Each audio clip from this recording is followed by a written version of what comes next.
Today on Cryptic Mass Guitar, we do a high gain cabinet shootout between my Mesa Boogie standard, so oversized, 4x12 slant cabinet. This has the UK Celestion Vintage 30 speakers in it.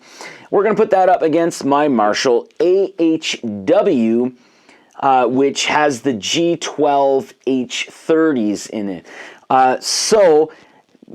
This is also angled. That's what the A stands for. And if you're curious, the HW stands for hand-wired.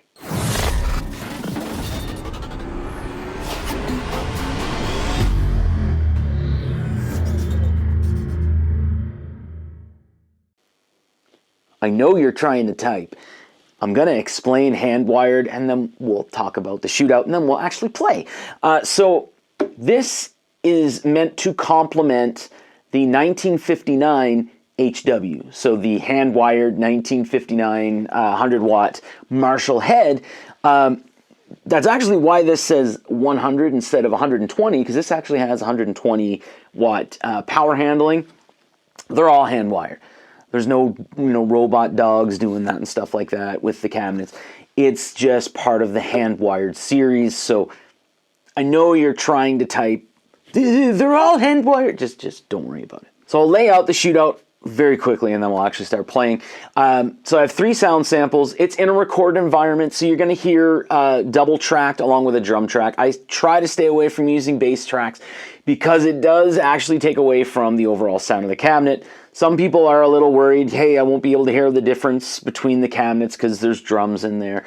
That's to keep my sanity and, keep me interested in, and I just really like playing guitar. But you're basically going to hear riff, riff, riff, riff, riff, riff, lead, lead for the first 2 sound samples.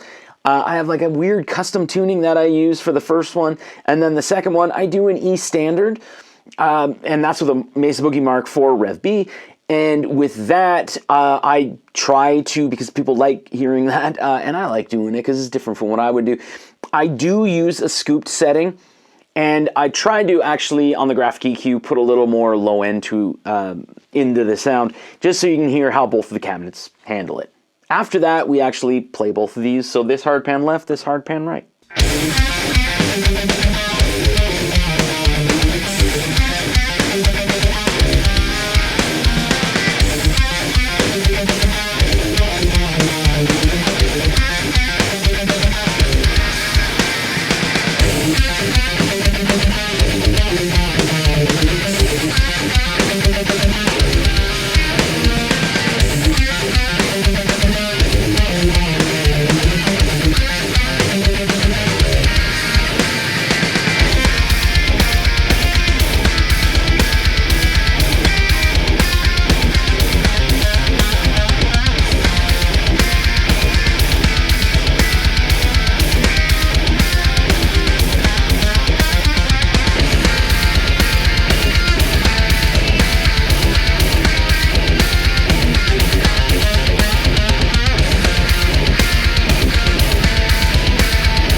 So now that we've heard the two sound samples where it's A, B, so riff, riff, riff, riff, riff, riff, lead, lead, let's go ahead and hear these blended. So the whole point here is, say you have this or you have this, and your other guitar player is looking to get a cabinet, and maybe they're looking at one of these. So you can actually hear how they both sound in a mix.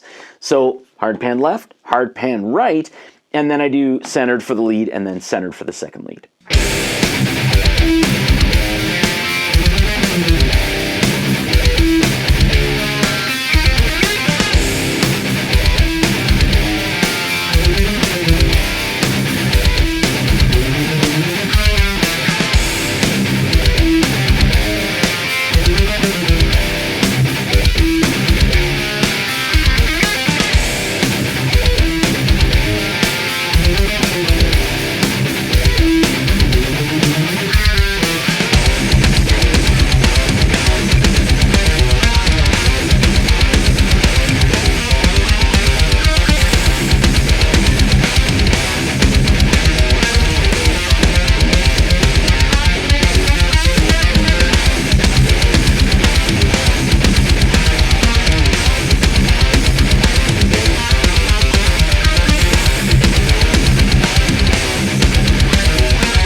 Alright, so that's it for all of the different sound samples here. Hopefully it was helpful for you. Like I mentioned before, I really enjoy playing guitar, and I'm very fortunate to own these cabinets and 6 other cabinets, and I just really enjoy doing it because it's for my reference and stuff like that. It's always good, and you know, if I am, you know, doing some recording for other people, it is nice for them to be able to reference these shootouts and stuff like that and say, hey, can you use this cabinet here, or can you play both of these, or whatever, right? It's their money, and I have them at my disposal, so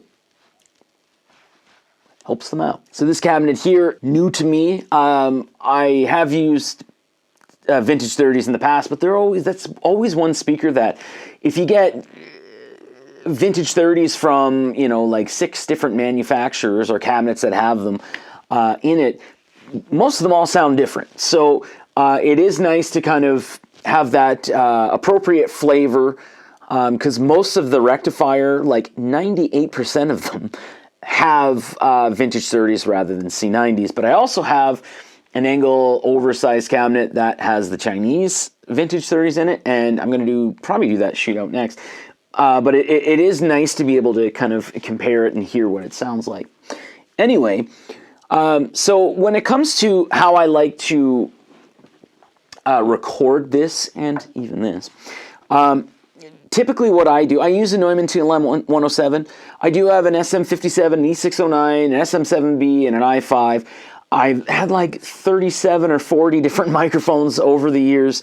TLM 107, it sounds like the cabinet in the room. Whenever you're recording, you have to adjust in post for the microphone, which usually just translates to, you know, take down some of the high end, take down some of the low end. So when I do that with the Neumann TLM 107, it actually sounds like the cabinet in the room.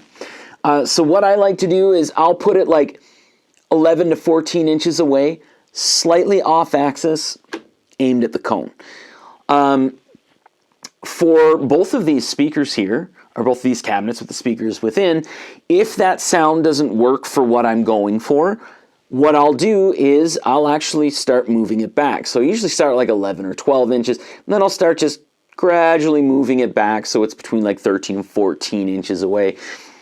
And it kind of gets you definitely way out of that proximity effect territory, but it just allows you to either increase the volume on the amp or increase the volume on your preamp for the microphone, and it just gives it a little more breathing room and stuff like that. What I do find is if there's a little too much high end in the sound, other than, going and adjusting that on the amp, or if that's not working, what I'll tend to do there is start moving it away from the center of the cone, and then I'll start moving it to like the speaker itself, so like towards the edge, and that'll kind of bring down some of that high end if it's overbearing, and it'll start to give you a lot more of that low end. So it'll start to like, with the frequency, it's sort of like the high end frequency. You're coming over here, you get a little more mid, and then you're getting way, way, way low if you're right at the edge of the speaker. But with both of these here, they really work well if you start moving them back rather than aiming them towards, like the speaker itself away from the cone. Now, when it comes to my thoughts on the speakers themselves, I'll talk about the blend, because they're not like the perfect pair to blend. I find that they're very similar speaker-wise. Vintage 30s, by the way, I do have to make note of this. Vintage 30s are not 30 watts. They're 60 watts with a total 70 watt power handling. So it can be kind of normal to think that maybe these are both the same speakers.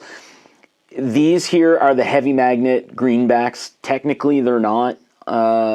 Technically, there's like a newer version of it. So these have the 55 hertz bass resonance. The newer ones, which are the anniversary ones, have 75. So it's a little different for the bass response in it, a little more favorable with the 55, I find. But these are 30 watts. These are 60 watts with a 70 watt total handling. So they're definitely not the same speaker. They're not in the same family.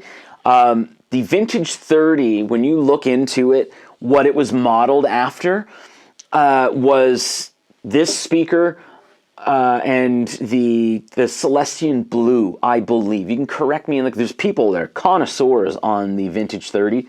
Leave it in the comments. It'll just help everybody. But it's sort of based off of this. The reason it's called a Vintage 30 is sort of, think of it as like saying, oh, it's the classic this speaker. And when it's a 30, that's in reference to the size. So in metric, at 12 inches, which is imperial, 12 inches is actually 30 centimeters.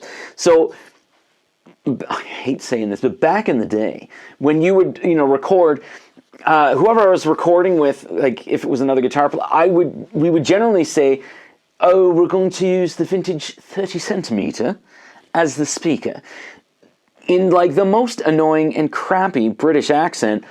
So if you were working with other people, like different guitar players or whatever, they would usually go like, why are you calling it 30 centimeter? Or, it would stop them from saying like, like on the back of this, it says it has 280 watts power handling, right? So if the 30, then they'd be like, why, if it's 120 watts, why would my cabinet say 280 watts power handling? And there was one guy, which I've said this like in the past, and I'll always own up to it. In my 30 years or 30 plus years of playing guitar, I have thought and believed some very dumb things. Dumber than what this person is about to, what I'm going to say he said. But this one really, it just always makes me laugh.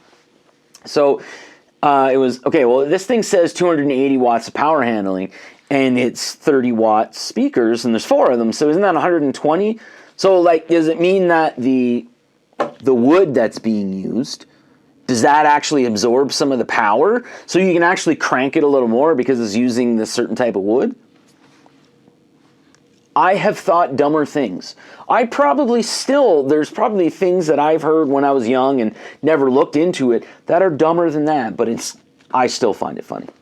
So no, they're not the same speakers. What I do find here, I know this is getting a little long, you've already heard everything, but what I find here with the Vintage 30s, so the 60 watt Vintage 30s, they have a lot of nice body, so very a nice amount of low end, a very good amount of mid-range, upper mid-range, and that high end. They're not overbearing. They work very, very well. So they're not like a G12T75 or anything like that where it's just a little more, it's sort of like piercing high end. It can get into that territory. And it's not like there's no mid-range whatsoever. This is not a scooped speaker. It has a very nice body with it, and it's not like too much mid-range or anything like that. So it works really well, and you can double track or triple or quadruple, whatever your track needs are. You can use the Vintage 30 all over the place. The G12H30, so the heavy magnet 30-watt greenbacks, which technically they're not, but technically they are. These here are 30-watt speakers, so 120-watt total power handling, and they really reproduce the sound of the Vintage 30, not totally, like it doesn't have as deep of a low end, but the upper mid-range here, like the mid-range and the upper mid-range, is just, it's got a little bit more of that boost in the upper mid-range and the mid-range. So this here can cut a little more.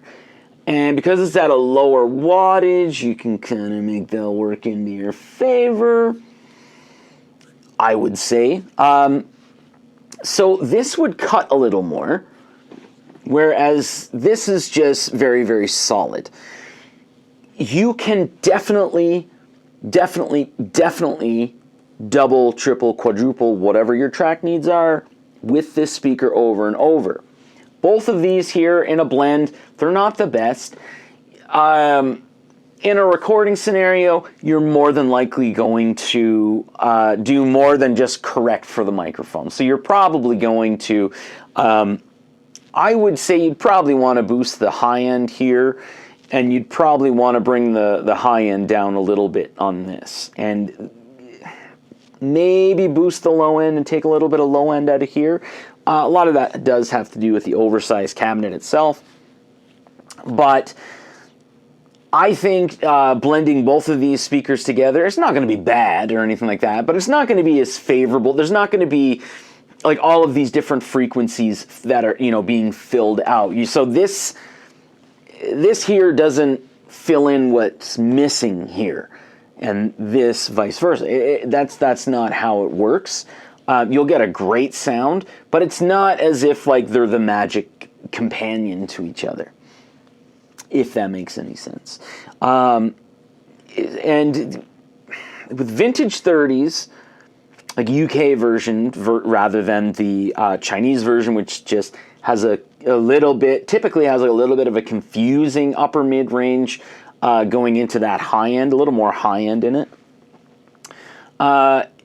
A lot of people have been, you know, curious over the Vintage 30, UK Vintage 30, and the G12H30. So it is something that, like, if I don't completely go off track here, it is something that, you know, over the last, we'll say, year since I've got this cabinet here, it's a lot of people have been, you know, curious on the difference between them, if there is a difference or what have you. And as far as like my preference, I'd say 9 times out of 10, I would go with the G12H30 over the Vintage 30. But that's also for my preferences, right? So that just works out for me.